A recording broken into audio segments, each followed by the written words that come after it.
In this episode, we're going to lift the lid on the top 5 mistakes we are seeing home buyers make and how you can avoid them. Welcome to Your First Home Buyer Guide, the podcast for first home buyers who want to get it right. I'm Megan and that was Veronica. We're both buyers agents and probably old enough to be your mums. But that's a good thing because between us, we've got over 40 years experience and we are going to share with you bucket loads of stories about avoidable mistakes. Together, we're going to make sure that you get unbiased and real information that you can rely on so you can get where you want to be without missing a step. Now, we've got loads of great tips for you in this episode, and if you'd like more useful tools, head over to the website homebuyeracademy.com.au. There you'll find free checklists that you can download, a free mini course on how to price a property, and our Where to Buy workshop for only $39. Priceless stuff, really. Bargain. But before we get into the interesting stuff in this week's episode, here's the boring bit, the disclaimer.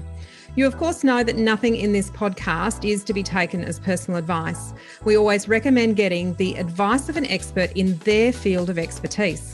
Now, we've done our very best to ensure that the content is correct at the time of recording, but things change. So check with the relevant government authority or your advisors to get the most up-to-date information.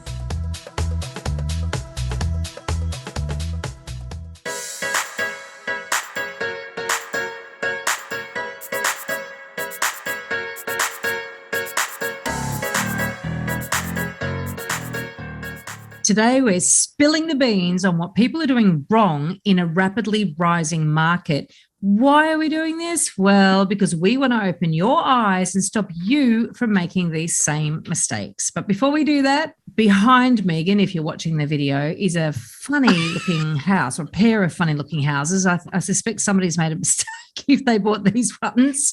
I don't know how they get up to these. This made me laugh. I mean, I do love houses, as you know. Bit of a tragic, but this absolutely made me laugh. I found this on BuzzFeed, and their comment was, "You're feeling all kinds of growing pains, and now your pants are too short for your body."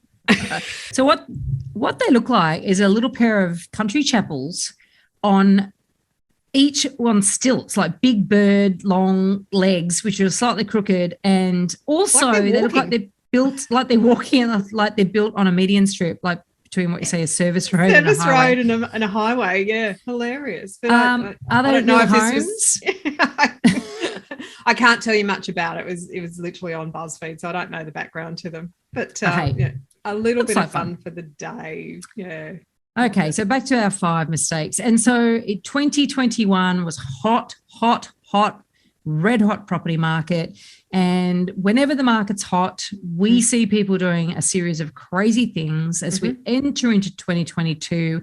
I guess nobody's really expecting it to be quite as hot as 2021. However, you know, you can get hot markets, you can experience hot markets at any time. And often there's an area or a pocket that you might be buying in that might be hot whereas elsewhere is quite calm. Starts to quieten down. Yeah, you start to see themes, don't you? You do. But the fact is we see people making crazy mistakes all the time and we want you to avoid them. So we've got our top 5 crazy mistakes, silly things that people do in a hot market. And do you want to kick off with number 1, Megan? Yeah, and I think it's really important, Veronica. The reason we want to share this stuff is we want people to open their eyes and actually catch themselves in the moment going, oh, hang on, am I doing that?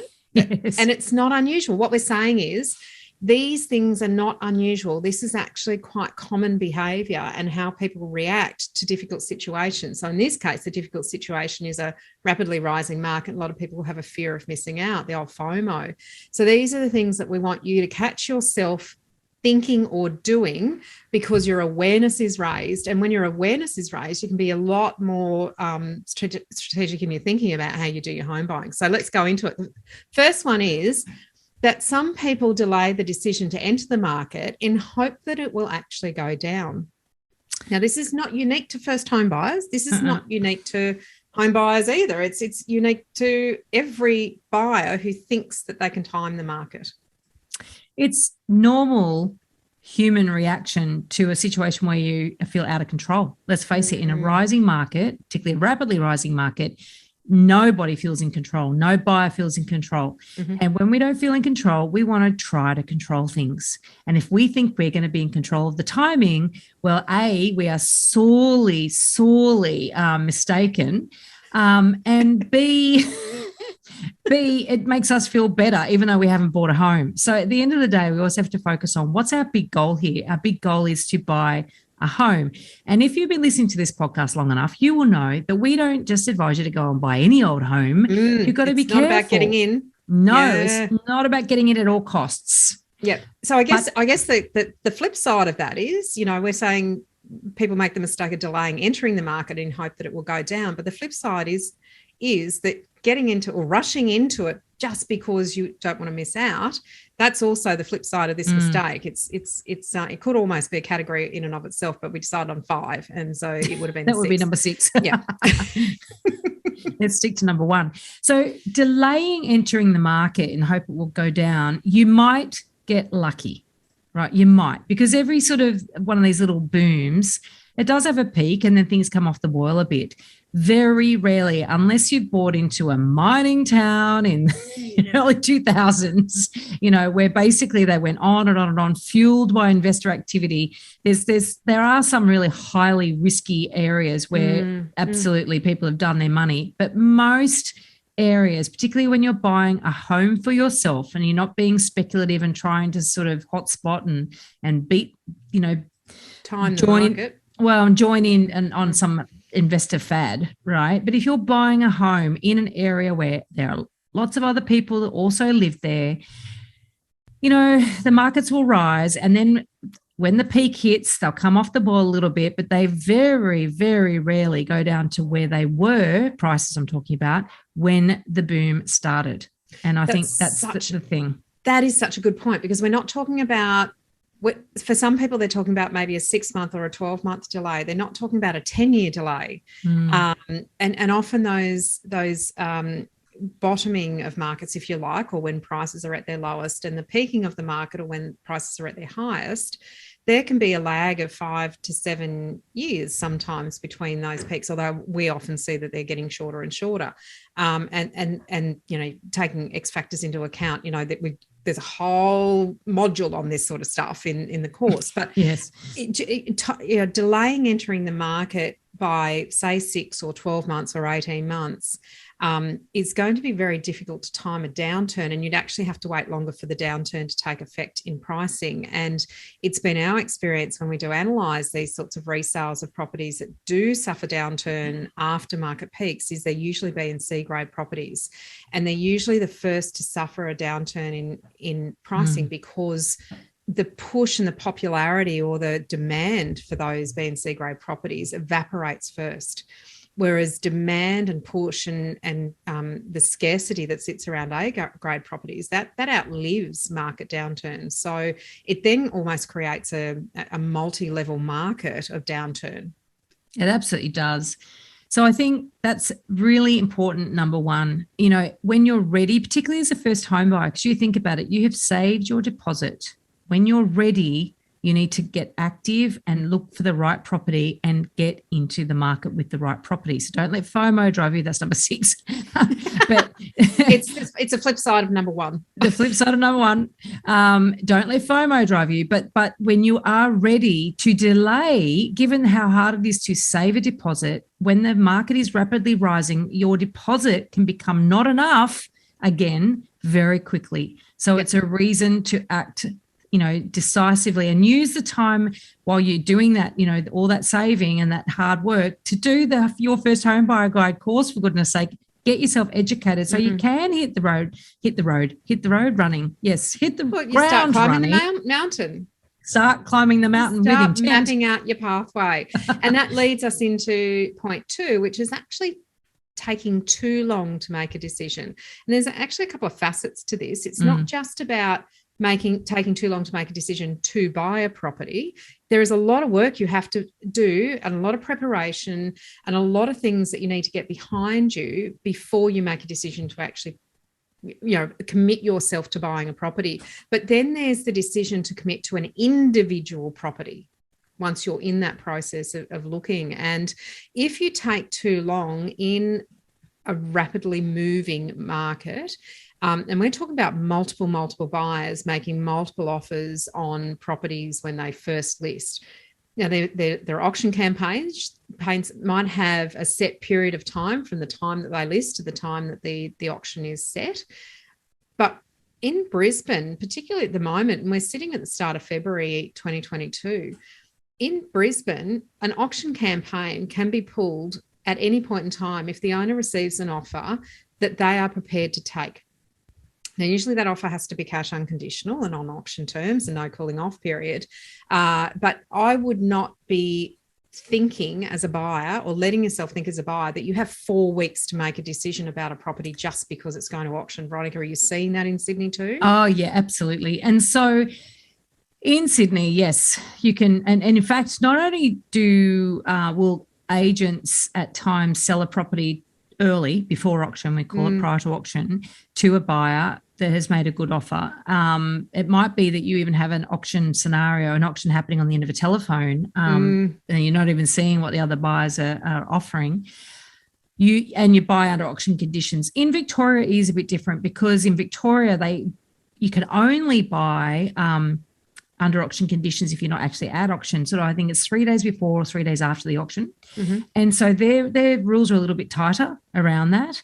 But in elsewhere, if an offer is made before the auction and the vendor wants to take it, well, the agent's they're not going to give a cooling off period to a buyer. Put it that way. They're not going to ruin their auction campaign. And so you can do that. You can do that in Queensland. You don't even need to actually get your lawyer to advise you on what you're waiving. But in New South Wales, you do. It's different rules in different states, as per usual. But the thing is, yeah, exactly what you're saying. If people think, oh, it's all right, I got till the 12th of February or the 15th of March or whatever to make my mind up, and then someone else who is more motivated, readier, has actually probably missed out on a few properties themselves and they act really fast, they catch you unawares. So taking too long to work out whether you do or don't want it. I mean, at the end of the day, if it's not right for you and you really are niggling at you and bothering you, don't go for it. No. But if you just, you are just not ready, and this is where doing your first home buyer course will absolutely set you up to get you ready, have done all the things that you need to do so that you can confidently move forward. And I always recommend our clients with auction, be ready to buy tomorrow if or in 2 days' time, however long it's going to take us to get that due diligence done. But you don't necessarily have to buy prior to auction. You just have to be ready. Yeah, because certainly if the agent comes back to you and this is not one of our mistakes, but it is part of all the mistakes, is it's often a fallacy or a misconception, I guess, that an agent will come to you and say, I have a really good offer that the owner will take. Do you want to put an offer forward? And sometimes people turn around and go, oh, they're pulling my leg. It's not real. There isn't another offer. Let's just not get involved in that whole thing. Well, look, at the moment, it's probably very, very true and probably multiple offers. I went to an auction on Saturday in a suburban area where the median house price is about 1.2. And there were 38 registered bidders on that property. Whoa. It went for 1.801 and it was active bidding. 38 registered bidders. So that's 50% increase on what you expect it to go for. Wow. So, and look, we've had that situation last year. I remember counting 40 at one. I mean, that is unusual. I used to say 20 was crazy. So when he's doubling that, that's just 20 nuts. people that can be unconditional on an offer. Yeah, that's amazing. So you don't want to be the person that says, when you see the sold price come up on realestate.com, geez, I would have paid that. So the taking too long to make a decision, it's such an important one. It's about being really well prepared to move forward if you have to make a decision and put your offer forward, and having the confidence that you've done all the things that you need to and can do prior to making an offer if it has to be unconditional or on auction terms and conditions. So you don't miss out if you could have bought it. But part of that decision-making process is also deciding on what your walk-away price is, so that you're still making a decision even though somebody else might pay more. The very fact that you have actually made that decision will actually help you, rather than flipping around and go, oh, I don't know, what should I pay? I don't know. Oh, okay, I'll just pay whatever. which is Or what some buyers I can do. afford this much, therefore I'll just throw the kitchen sink at it. Yes. We don't want you doing that. We want you being considered, making good decisions, but don't take too long to make them. Yes. Number 3. Have your methods right? Have your process and your methods right. Number 3, using grants to determine what you should buy. I think this is the biggest. Big mistake that we are hearing so often. And then people looking for reassurance that what they've done is the right thing. And I really struggle with that, Veronica, because once the horse is bolted, there's no shutting the gate. Once you've bought it, you can't look for reassurance that you've done the right thing. Oh, it's awful, actually. That's interesting that you say that, because I have actually spoken to a few people recently that, it's years have gone by since they did that, but they still look for reassurance. And I'm like, when you've got a situation, and what we're talking about here is with all the government grants, most of the government grants, not all, most, are heavily skewed towards you buying brand new or off the plan. And yet there is so much evidence to show that those two classes of properties are the most risky, the most likely to lose money in your time of ownership, right? So the first person that owns those properties is more likely to lose money than any other property buyer of any other type of residential property in this country. That is a massive warning call, right? And it's those specific types of properties, those very same types of properties that the governments are throwing money at you, right, to help you buy, to make you feel like you're getting onto the property ladder, but you're not.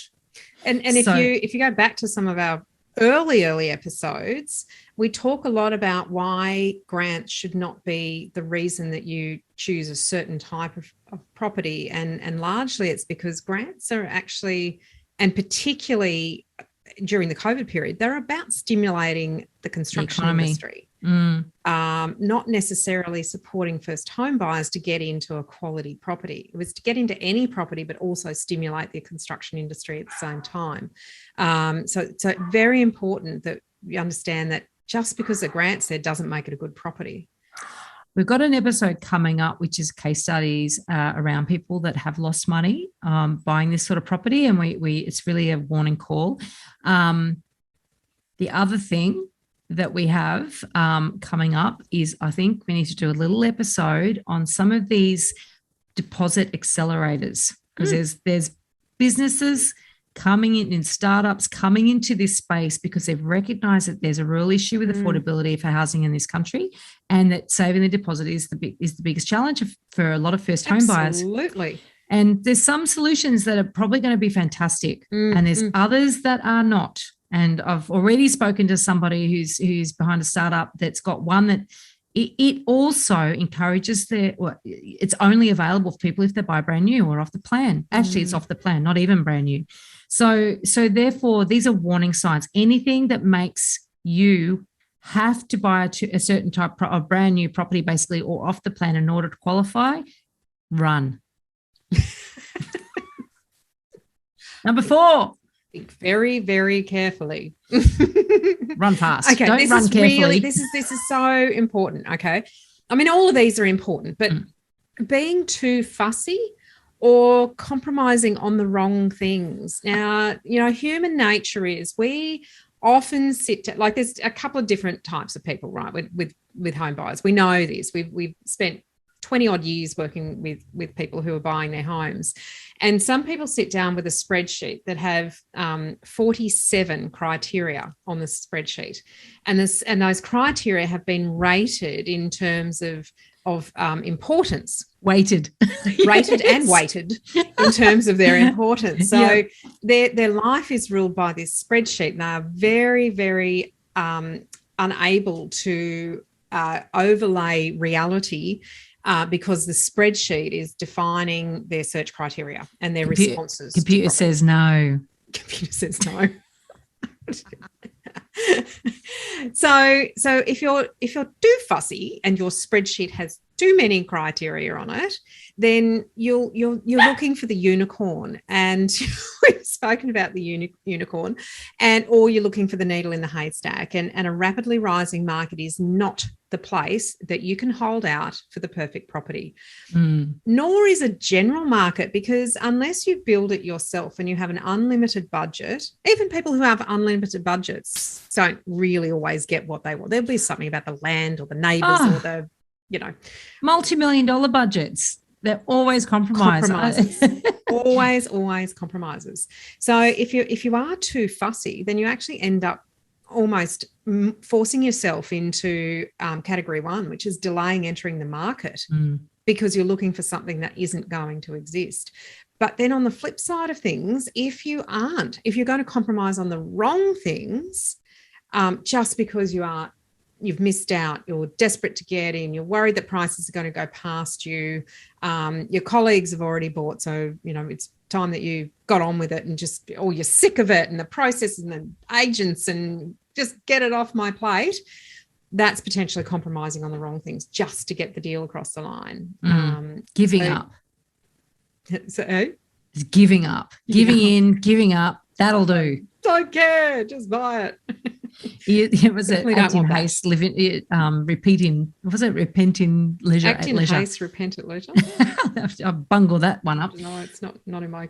It is really important to understand what your needs are, and also understand what makes a good property, and getting it clear as to the things that, yes, you should be firm on. Don't buy main roads, right? Don't give that one up, right? But, is the back garden a little bit slightly smaller than you really ideally wanted? Does it have, I don't know. There's lots of little has it been freshly painted and got a brand new kitchen, and you insisted on having a brand new kitchen?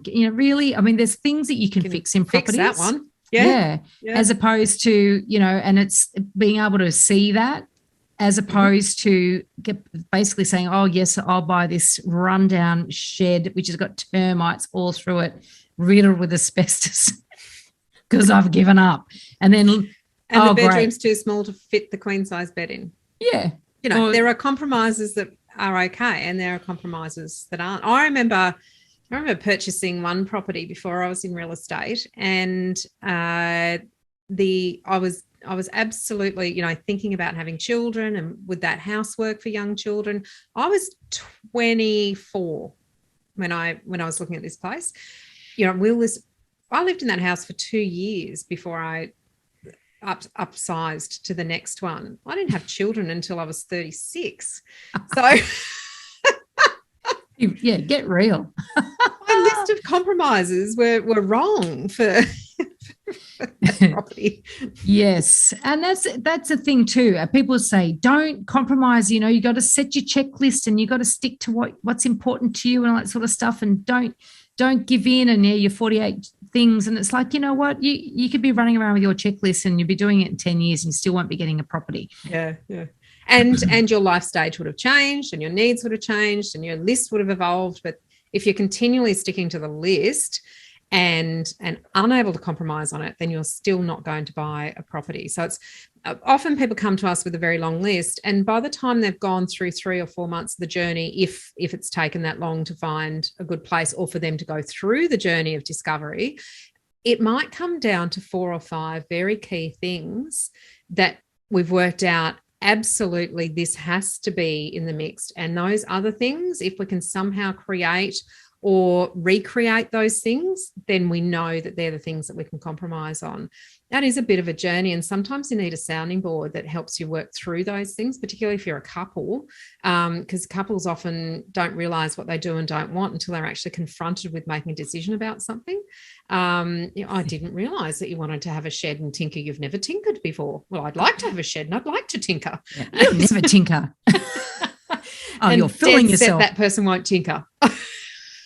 But what's funny though, and I've often found this with clients, they do, if they've been looking for long enough, what actually happens is those funny little differences, they become magnified. And they don't actually focus on all the things they have in common about the common ground. They do actually, the differences get magnified, and then they start fighting. And I've had people come into my office after a couple of years of looking, no kid, particularly in the last boom, and they'd be if eyes could shoot daggers at each other, like every time one opened their mouth, the other was like, you don't even know what you're talking about. It's really bad for your relationship to do this. It is. It is. Well, we often talk about in buyer's agency that a big part of our job is counselling, and it's it's not necessarily marriage counselling. It's property hunting counselling. Property therapy, we call it in our business. Property therapy. It's okay. I know you feel like crying now. However, and actually on that, you know what's interesting? I think a lot of people that are way too fussy, there's a lot of fear underneath all that. So talk about property therapy and counselling. It's acknowledging that what you're about to embark on is enormously, it's challenging. I mean, A, you're borrowing a huge amount of money. B, you've saved a huge amount of money that you're about to basically hand over to someone. Yeah. Don't do this very often. No.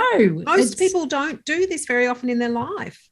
So it's completely natural that you would feel nervous. And if, I mentioned earlier, under stressful situations, we seek to find control. A lot of these sort of having all these criteria that we don't let go of, often that is about control because we're fearful. And so it's really about acknowledging that it is scary, and the way to basically reduce your fear is to do the process. You learn how to do everything in the right order, and then you won't have so much fear because you covered everything off. You have an element of control. Yep. Controlling your decision making, certainly. Yeah. All right. So I think that's a really important one, and that is absolutely true in any market, regardless of whether it's rapidly rising or not. But where there's a lack of supply, there's not many properties to choose from, and there's a huge amount of demand that outstrips supply, which is a rapidly rising market because demand is pushing up prices.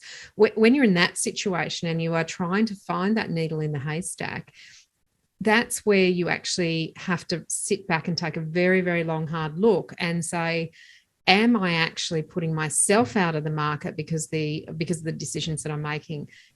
Because if you are, then you are the person who is causing yourself the problem, not the market.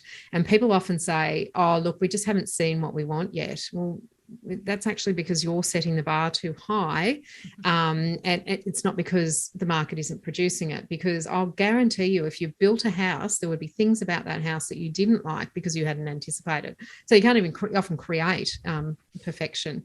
But on the flip side of things, done it twice with my own house that I've lived in, and there's been things I go, oh, why did I do that? If only we could live in a 3D version of our renovation before we renovate for 6 months before we actually renovate. Yeah, because often it takes that long. You've got to go through seasons to understand where. Anyway, we digress. Prop tech. That's the next. There's got to be some clever app for that, surely. All right, but of course. Sorry, I just need to finish off that point, and that is compromising on the wrong things. That is very true. Absolutely. Don't make sure that the things that you're compromising on are things that either can be fixed or live with, not that are going to affect your ability to enjoy that house. Yeah. Very much. Don't buy on a main road. Number 5. Ever.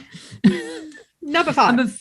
Okay. Go, Veronica. That's the third time I said it. Number 5, not understanding how to price the property in this market. And either offering too much because you're fatigued, tired, get over and done with, or constantly lowballing and missing out over and over again. And pricing a property is difficult at the best of times, but in a rising market, it's made additionally complicated by the fact that they rise weekly. So a month ago, particularly in the last year, I mean, in Sydney, there was 1 month where houses rose 4.2%, I think it was March last year. 4.2% in 1 month. 1 month. Yep. And that's just the median. That's not even individual houses. So if you separate an A grade from a C grade property within that median price range, you'd probably find that the A grade had risen much more than that 4.2%, I'd imagine. Potentially. So if you haven't done our little free mini course, how to price a property, then go and do it. But the thing that we need to upgrade it. I think we need to do a little pricing workshop to teach people how to actually index up. Or down. Because, I mean, let's face it, we're talking about a rising market here, but in a falling market, you need to be making sure you don't look at old, recent sales and actually overpay. Okay. But people give up because they don't really know. They haven't put themselves through the process of actually working out how to price a property. So they either do half the job and they won't index properly, or they'll basically just pluck a finger out, throw everything. Throw everything at it. And you see people at auctions doing that, don't you, Veronica? Right? I've seen people just shrug their shoulders and throw everything they've got on the table, regardless of what the property's worth.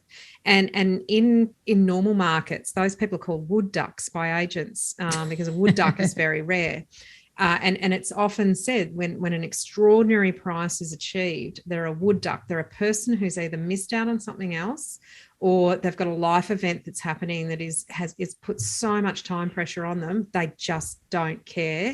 They throw everything they've got at it. Yeah, watch out for pregnant couples at auctions. Always, I hate it when I see a heavily pregnant woman at an auction. Oh no, they've got so much extra pressure on. She wants to nest. He's under pressure to get an outcome. There's a lot of emotion, and that's the thing. There's two things that drive prices up at auctions. And if you've read Veronica's book, tell me what that's called again. It's called Auction Ready. I don't even know what it is. It's how to buy property at auction even though you're scared shitless. You'd think the amount of times that we've said that. I would know it without actually, I wrote the thing. That's exactly what it is. I just said it. If you've read the book and listened to our podcast and looked at the course, there are two things that drive prices up at auction. One is ego. So there's a person who absolutely does not want to miss out because they want to be the winner on the day. And that behavior usually only shows itself during the auction. The other thing is emotion, and that is the person who has unpacked their furniture, their bags, and they have actually laid down on the bed in their mind and sat on the back deck with a cup of tea and a paper on a Sunday morning. So those two things, and it's really quite interesting if you're at all interested in human behavior, go to some auctions and pick out the ego, pick out the emotion, and you will see the behaviors that people exhibit. So what does that mean? It means that you have to be in control of those two things at an auction in order to make sure that you're not the wood duck that ends up throwing the kitchen sink and everything that bank will give you, and plus begging mum, dad, and the neighbour for the coins from out under the couch to top up the money that you can afford. It's actually one of the things that I really bang on whenever I've done interviews on auctions. I do them all the time, and the one thing that people get wrong is that they don't set their limit before they go to auction. And it's the same if you're negotiating for a property. So this principle applies however you're buying, and that is you need to understand what the property is worth before you start negotiating. But not only that, you have to have established your walkaway price. So, and I do take in the book, I've got a whole chapter on how to do that, but also in the course, we teach you how to do that, right? And it's really important because emotion is a part of it. Like, let's face it, you can't completely remove emotion, but you've got to recognize it and harness it and put a lid on it. You've got to put process and framework around it. Yeah, absolutely. And if you've done that and you go to auction with a walkaway price that you've actually gone through a process to arrive at, you don't feel silly because it's like not scientific. You don't feel foolish and then you don't feel blindsided because some other idiot who is foolish and silly has actually gone crazy. If they go crazy, you go, okay, I get it. I've actually done my process and I'm happy to walk away at that price rather than getting drawn into it because I think it must be worth it because that person just offered it, which does happen. I've heard people say that to me at auction. So it's like, wow, that's phenomenal. You're letting your competitor tell you what the property's worth. What it's worth. And then people will argue, but it must be worth it because that's what it got to at auction day. But I tell you what, if people were rational and negotiating with some of these properties, there's no way they pay that. Yeah, I think you're right. And it is what the auction process is about. It is about putting people under emotional pressure to make decisions in the heat of the moment. And that is actually what the agent's job is, and the auctioneer's job is to achieve the highest price at the auction by putting that pressure on people, putting people in a competitive environment. So if you've gone into that environment with all of your homework done, your limits set, your framework in place, you're in control of your decision making, then you actually remove that pressure from yourself during the auction process itself. And that's how you can stay in control. Makes an enormous difference. So it doesn't mean you're always going to win the auction, No. right? But I tell you what, you're going to feel a hell of a lot better when you finally do, and you're going to feel a hell of a lot better when you walk away. Yeah. Absolutely. Look, we've walked away from auctions over $1,000 and always found another property that was bought within the right price range that the clients have loved. There you go. There you go. So as long as you do your pricing well, now that's not lowballing. Lowballing is a waste of everybody's time. Yeah. It just really is. It's not a market. A rapidly rising market is not a market that you can be smart about or cheeky about your pricing, because all the agent will do is turn to the next 5 buyers beside you and say, well, how about you? What are you prepared to offer?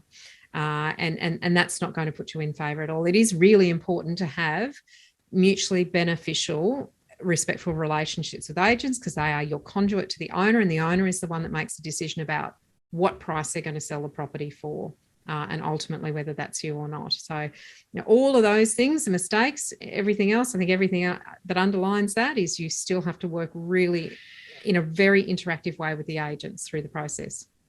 Absolutely. Well, there are top 5 mistakes that we see buyers making in a rapidly rising market. We hope that you will never make any of them. Reach out. Well, you might catch yourself in a moment and go, ooh, hang on. I got something to think about here. That's it. Reach out if you've got any questions. You can, reach out via the website. We love your questions, and we're going to put together another Q&A episode shortly. So if you've got any questions on this, perfect forum for it. Fabulous. In this episode, we've covered a very small part of our 10-step online course for first-time buyers. If you would like to learn more about the process and how to buy without making a mistake, then head over to our website, www.homebuyeracademy.com.au. Don't forget to subscribe to the podcast so you won't miss an episode. And if you like what you've heard today, please give us an iTunes review. 5 stars would be wonderful. It will help others find us as well. Thank you for joining us. We hope you found this really useful. And if you have, please share the love with others who you know are in the same boat. We'll be back next week with some more priceless stuff.